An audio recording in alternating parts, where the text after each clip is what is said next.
Donc, bonjour à tous. Aujourd'hui, je vais vous parler donc, de CH-CHD10, SLP2 et du complexe PHB comme facteur clé au niveau de la viabilité des motoneurones. Donc, précédemment, nous avons identifié une grande famille qui présentait une myopathie mitochondriale avec une atteinte neurologique complexe d'apparition tardive. Par séquençage d'exomes, nous avons identifié le variant S59L présent à l'état hétérozygote dans le gène CH-CHD10 chez les patients. Nous avons montré que CH-CHD10 était une protéine mitochondriale localisée dans l'espace intermembranaire avec un enrichissement au niveau de la jonction des crêtes mitochondriales. Nous avons ensuite voulu caractériser la fonction de CH-CHD10. Nous avons montré que CH-CHD10 est associé au complexe multiprotéique MYCOS, qui est très important pour le maintien de la structure des crêtes mitochondriales. Dans les fibroblastes de patients, le variant S59L conduit à un déficit de l'activité de la chaîne respiratoire, à une fragmentation du réseau mitochondrial, à un désassemblage du complexe MYCOS, ainsi qu'à une perte des crêtes mitochondriales. Nous avons également identifié le variant S59L dans une deuxième famille, chez un patient qui présentait une démence frontotemporale associée à une sclérose latérale amyotrophique. Suite à ce travail, des variants de CH-CHD10 ont été identifiés dans des SLA et des DFT purs, mais également dans des atteintes musculaires et cardiaques d'origine mitochondriale. L'identification de CH-CHD10 a donc été la première preuve génétique démontrant qu'un déficit au niveau de la mitochondrie pouvait conduire à une atteinte du motoneurone. Pour comprendre l'impact des mitochondries sur les maladies neuromusculaires, nous avons généré le premier modèle murin KI pour une mutation du gène CH-CHD10. Les souris CH-CHD10 S59L vont donc présenter une myopathie mitochondriale qui reproduit le phénotype observé chez nos patients de notre famille d'origine. Ces souris vont également développer des signes d'atteinte du motoneurone, notamment une perte des motoneurones, une dégénérescence des jonctions neuromusculaires et la présence d'agrégats TDP43 dans le cytoplasme des motoneurones spinaux. Ces souris vont également présenter une cardiomyopathie sévère avec une mitophagie très importante qui sera responsable de leur décès. Les souris CH-CHD10 et 59L sont donc un modèle pertinent reproduisant les signes de la pathologie observés chez les patients.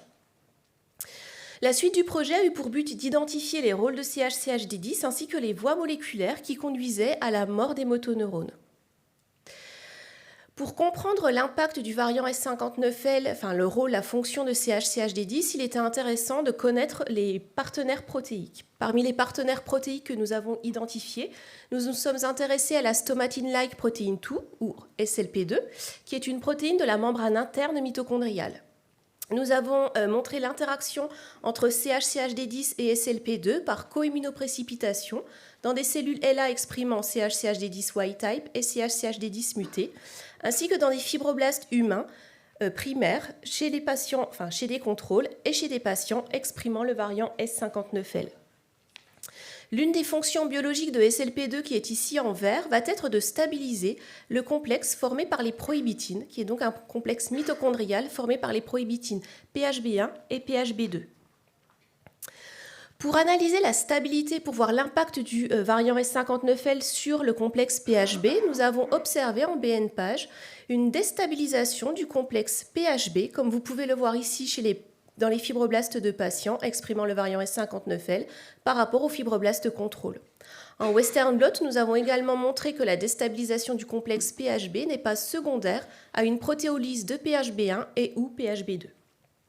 Nous avons également réalisé des expériences de proximity ligation essay. Nous avons observé dans les fibroblastes contrôle une proximité entre SLP2 et PHB1. Et nous avons observé que cette proximité diminuait chez les patients dans les fibroblastes de patients S59L. L'ensemble de ces résultats suggère donc un rôle clé de CH-CHD10 sur la stabilité du complexe PHB. Pour étudier le complexe PHB in vivo, nous avons déjà réalisé des expériences sur le cœur. Le cœur est un modèle pertinent puisque les cardiomyocytes vont présenter une dégénérescence massive et précoce. Par BN-PAGE, donc dans le cœur des souris S59L, nous avons observé que la stabilité du complexe PHB est diminuée donc dans le cœur des souris S59L par rapport aux souris contrôle LitterMates. Le complexe PHB va avoir un rôle de contrôle sur une protéase qui est OMA1. Nous avons donc analysé en Western blot l'expression de la forme active d'OMA1 et nous avons observé une diminution de l'expression d'OMA1 dans le cœur des souris S59L, comme vous pouvez le voir ici, et au niveau des quantifications. Sachant que la protéase OMA1 va être dégradée rapidement après son activation, ce résultat suggère que l'instabilité du complexe PHB va conduire à l'activation d'OMA1.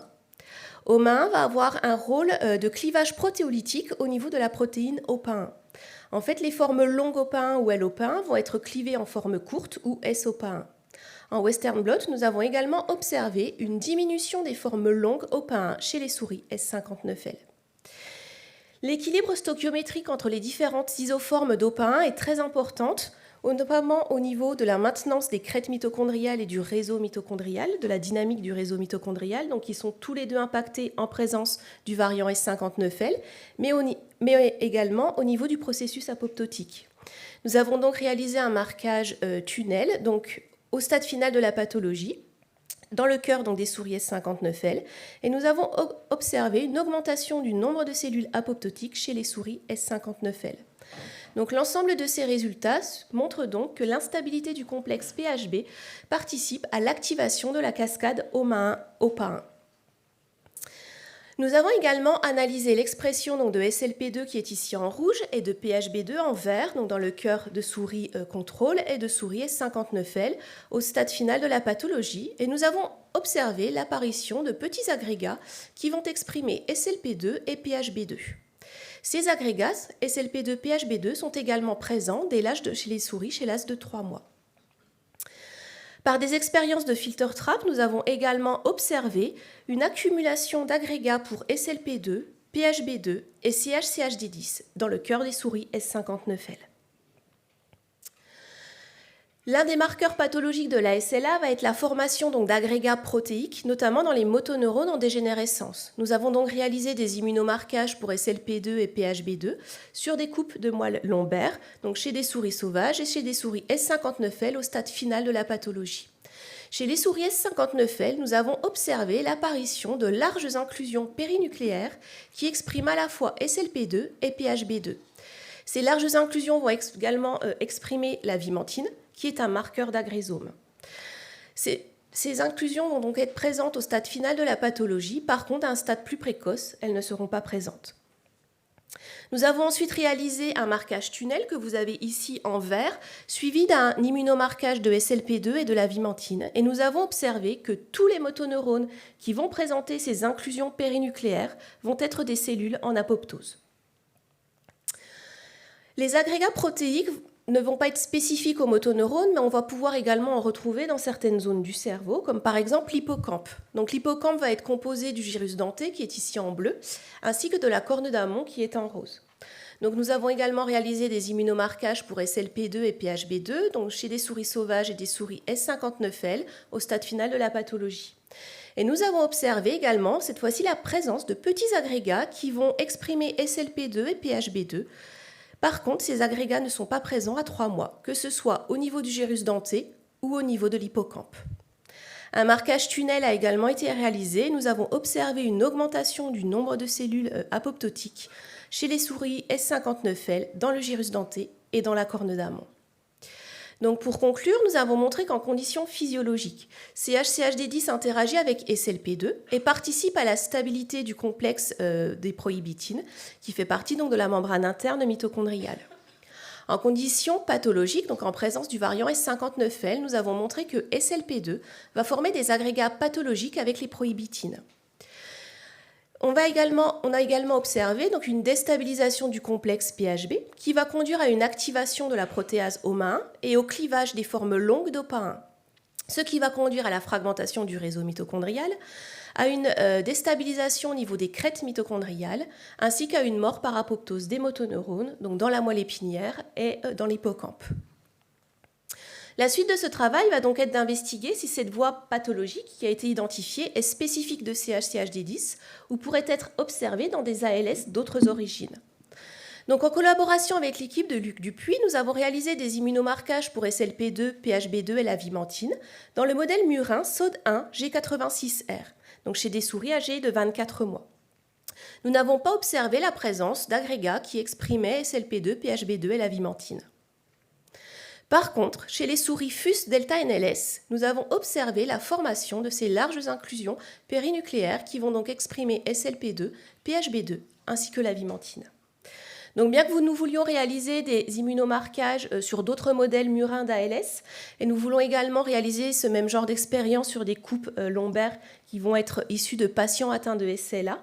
Donc il semble que ces résultats semblent suggérer que la cascade pathologique observée avec CHCHD10 pourrait être impliquée dans d'autres modèles de SLA. Donc je tiens à remercier tous les membres du laboratoire qui ont participé à cette étude, ainsi que vous pour votre attention. Merci. D'autres questions?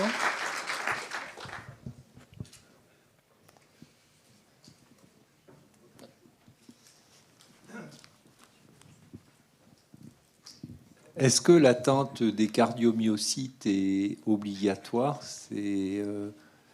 Est-ce que c'est possible d'avoir une atteinte purement motoneuronale ou neurone centrale et pas une atteinte cardiaque? Alors nous, avec CHCHD10, avec notre modèle murin, non. On a la cardiomyopathie qui est très importante, comme ça va être au niveau de la mitochondrie. Donc ça, on ne peut pas remédier au problème. Et d'ailleurs, c'était un souci au niveau de notre modèle murin, parce que du coup, les souris, en fait, elles meurent entre 11 et 12 mois, mais de la cardiomyopathie. Donc là, en fait, on a généré des autres modèles murins. Donc, ce sont des souris flex qui, croisées avec des souris cré-recombinases, vont en fait avoir une expression donc soit uniquement au niveau du muscle squelettique, soit uniquement au niveau des motoneurones. Et on a également un modèle murin qui va exprimer au niveau muscle squelettique et motoneurones, parce que l'intérêt aussi de ces modèles, ça va être déjà d'enlever le côté cardiomyopathie, et ça va être également de voir ce que là je ne vous l'ai pas présenté, mais en fait dans notre modèle murin, donc on a l'atteinte musculaire qui précède l'atteinte du motoneurone. C'est-à-dire que chez nos souris à 3 mois, on a déjà une atteinte, une myopathie mitochondriale, donc on a déjà une atteinte au niveau musculaire. Par contre, au niveau des motoneurones, on n'a pas de diminution du nombre de motoneurones. Donc là, le but, c'est de voir est-ce que nous, dans notre modèle, est-ce que ça pourrait partir du muscle et ensuite remonter au niveau du motoneurone. Donc voir si l'effet dying back pourrait être présent dans notre modèle murin. J'ai une question sur la localisation des agrégats. On a vu des agrégats dans les delta NLS en microscopie électronique, mais ils ne sont pas du tout au niveau dans les mitochondries. Donc là, les agrégats que tu décris, ils sont extra-mitochondriaux? Alors nous, c'est quelque chose qu'il faut vraiment qu'on regarde. Tout ce qu'on sait au niveau, les petits agrégats SLP2, PHB2, pour le moment, qui sont donc dans la partie hippocampe et même dans le cœur, j'ai pas fait de marquage avec le côté mitochondrial. Donc ceux-ci, potentiellement, ils sont dans la mitochondrie, vu que SLP2 est une protéine mitochondriale. Par contre, quand on regarde dans la moelle épinière, les larges agrégats qui sont vraiment énormes, ça, c'est pas dans la mitochondrie. Ça, c'est sûr. Donc ça pourrait être les sortes d'agrégats qui sont observés en effet en microscopie électronique. Ouais, et c'est effectivement périnucléaire. C'est ça. Ça pourrait effectivement ressembler à de l'agrésome. Et par contre, nous aussi, ce qu'on a fait, c'est qu'on a également marqué les agrégats pour voir si on avait une colocalisation avec CHCHD10. Donc les agrégats PHB, SLP2, il n'y a pas de colocalisation avec CHCHD10. Et CHCHD10, par contre, on va le retrouver colocalisé, donc probablement dans la mitochondrie, par exemple avec TDP43, où là, on a une colocalisation. Et un commentaire en plus, FUS, il y a une grosse atteinte musculaire chez la souris et chez le patient. On ne l'a pas encore publié, mais c'est très clair. C'est pour ça que ce modèle-là, il nous intéresse. C'est peut-être particulièrement pertinent, effectivement. Ouais. Et il y a aussi un autre modèle de souris, c'est les C9-ORF. Il y a une publication, je crois que c'est Wang, l'année dernière, qui a montré qu'il y avait un lien C9-ORF avec le complexe PHB, avec une interaction directe avec PHB2. Donc on aimerait également faire ces expériences sur un modèle C9-ORF. Si vous êtes intéressé, si quelqu'un a le modèle. Merci beaucoup. En tous les cas, Merci. très belle présentation.